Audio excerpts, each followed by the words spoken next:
The ocean stirs the heart, inspires the imagination, and brings eternal joy to the soul. Robert Walland, r/askreddit by Planet Reddit. What's the worst thing that's happened to one of your friends? He was helping an elderly couple with chores around the house to help support his new family. They had 2 adult children. They were both in town at the time.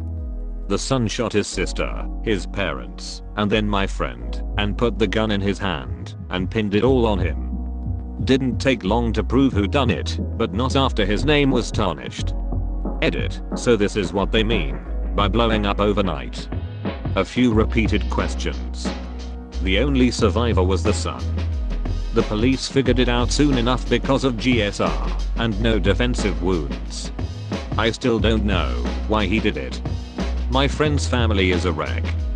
His mom took his child, the GF didn't care from what I know, and went back to her home country because her son and grandson were the only family she had. Yes, I live in America. A few people in the comments narrowed it down further, but I will not. I also have 2 more stories. Story 1, a cable guy went crazy and raped a mom in front of her kids and then set the house on fire. Only the mom survived. The daughter I knew almost make it out. She was found half in and half out of a window. Story 2, a friend was at a house party when another friend came over to the house and shot him point blank in the head. Dozens of witnesses. He ditched the gun a few blocks away and they found him 3 states away 2 days later. He is still on trial for that one. Not sure what I was expecting opening this thread, didn't expect the first thing I saw to be absolutely heartbreaking. So sorry for everyone involved in that situation. Damn, it's 6 AM and I'm already depressed as fuck. It's disappointing that his name was tarnished just having helped an elderly couple. She worked as a bartender and her fiance came in drunk out of his mind and acting strange. She had to tell him she couldn't serve him. He left upset. She went home a few hours later and found him trying to rape her teen daughter. My friend fought him. He cut open her face from forehead to chin. She said she could see her own facial bones. He held them hostage for hours. She knocked him out with a bat and carried her daughter banging on all the neighbors' doors. Finally someone opened up and got the cops. He was on the run for a while but finally caught.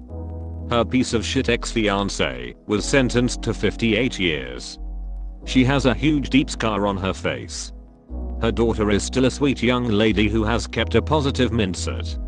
I'm glad that she is still positive after what would be quite a traumatizing experience. Wow, what a badass. Her daughter is so lucky to have such a wonderful mother. Not long enough. I hope she and her daughter are doing better. Edit. I'm a huge proponent of rehabilitation in prison. I think the US gives sentences that are too long and don't properly account for a person's capacity to change. But let's look at this situation. A person who was pretty much a family member, fiancé, is caught raping his partner's teenage daughter.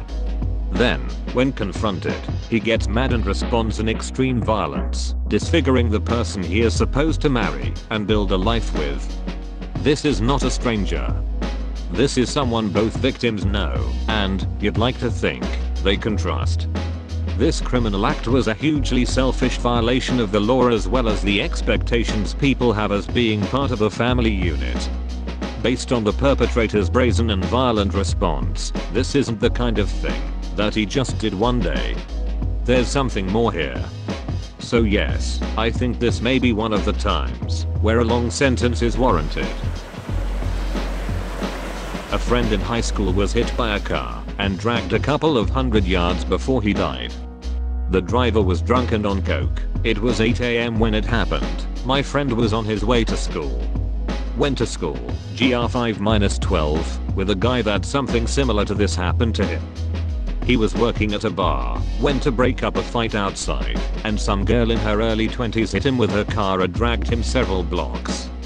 He lives in a long-term care facility now, can pretty much only blink, total care. I found this out because I started working there as a nurse. Oh shit. I hate work EMS in a small town. It's so hard sometimes. Population is 200,000 give or take. Also, a guy who used to hang around with me and my buddies, friend of a friend, was stabbed to death on Boxing Day over a bag of seeds some 15-year-old was trying to steal from a convenience store. Left behind wife and a 9-year-old daughter. That was a hard funeral to attend. FK drunk driving. May he rest in peace.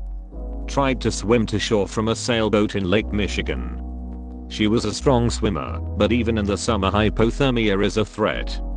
They didn't find her body for several weeks, and during that time famous fake psychic Sylvia F. King Brown told the family she was alive and being held on a boat against her will.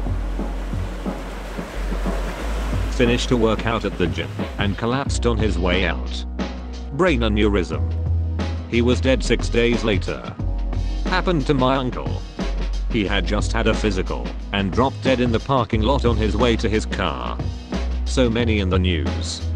There's a guy in my city who runs a small educational nature/environment based non-profit. He was from abuse in a C job, got disillusioned, quit everything, become a wanderer for a few years, and started it specifically to teach youth and kids about life, nature, and things beyond money. He just collapsed one day in the facility and that's it. Like no joke, this is my absolute nightmare. I'll take drowning, car accident, old age, stabbed in a bar fight, mauled by a bear, accidental self-immolation, but brain aneurysm, FK no. Edit. What did I wake up to this morning? A reply I made is my most upvoted and commented post ever. Edit 2. I've read through many of the responses, so I believe I may need to clarify my position. Hopefully it will help, or not. Many have cited that a brain aneurysm is a painless quick death as opposed to other methods. I cannot argue with that, having never experienced a brain aneurysm, nor any other form of death. Others appear to have taken umbrage with my alternative methods instead of dying from a brain aneurysm. I can choose to get in the water and drown, get behind the wheel of a car and get T-boned by a semi, go to a bar, get drunk, pick a with Chad and get stabbed, go out the woods and make friends with a bear, or pour gasoline on myself and play with matches. I'm being facetious. I cannot choose a brain aneurysm though. Not only is it the deleterious and suddenness of the method by which a brain aneurysm kills you, allowing you and others no time to prepare, but it is the fact that my body is also an active and willing participant in its own instant destruction. Car accident, random shooting, suicide, heart attack, I would argue all have element of this, but none so succinctly express the fear I feel when it comes to brain aneurysm. When I was 9, I went fishing with my friend's family for the first time. We were in a mostly unused boat dock in the Colorado River. I remember being pretty upset it wasn't large enough for us to both swim and fish in, so we settled on just fishing, because the adults said so. The first catch of the day surprises me, I wasn't even paying attention. My rod almost jerks out of the sand before I catch it, and all the adults surround me cheering me on. A little bit passes, and I can't reel this thing in. A few adults try to no avail, it's clearly stuck on something. One of the adults goes up the ramp to where the cars are parked and runs back down to us freaking out. I don't catch what he says. But instead of going fishing, me and my 3 friends are taken for ice cream. It's great, best fishing trip ever. Even if I never got to see the fish I caught. Turns out the fish I caught was the dead body of missing swimmer who was training for the Olympics and somehow got caught in the reeds before being able to return to shore. I was in the newspaper for our little town and not even told about it for years. I've never gone fishing again. Edit. Clarification on some things. Hope I answered all the questions. I think I was 9. I could have been 8 or 10. My memory is fuzzy at best. To me this wasn't something that I'd need to remember. But that doesn't write as well as a solid I was 9. We went fishing. It was boring and hot because we just sat around in the sand, not catching anything for a long time. Then my line caught something, and before cutting the line, one of the guys goes up the concrete ramp, a little ways up a dirt path, and over to the parking area, which was a little ways above the water line. I was told later he could see it clearly and they called the cops and stayed behind to report it. The reason my line jerked out of the sand was probably because of the current and not being set properly. The line caught on his swimming trunks, which I guess were closer to the surface. They would have been waving about due to the current. The beach is pretty rocky, and I remember there wasn't enough space to even play in the sand, hence why I was ready to get the F out ta there. A kid who can't swim, can't play in the sand, basically just has to sit and be patient. Hell nah. Me and my friends were just ready to get out ta the heat. We didn't give a shit or notice anything. I did not see the body. The Colorado River is deceptive. It looks slow and gentle, but has a strong undercurrent that can catch you unawares.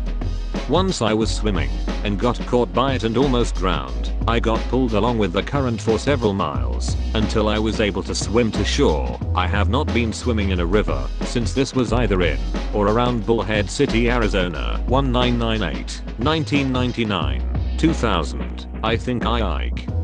It was closer to Lawlin. I only remember this because both of my parents worked in the casinos across the river. For anyone familiar with the area, the river can be very treacherous. Again, memory is not great. I tried looking up an article, but couldn't find anything. I remember being showed later by my friend's dad or maybe my mom, who saved it. The picture wasn't of the guy, but of two speeding cop boats and serious looking police officers on the water. Holy hell, thank God you were gullible. Yeah, I didn't even know for several years until my mom showed me the news article when I was 13 or 14. I remember being pissed because I could have been famous instead of just being a mention in the article. Lol, I don't blame you, but pretty sure you'll be more traumatized by then. Thank you for supporting Planet Reddit. I love you. Subscribe for 3 videos a day.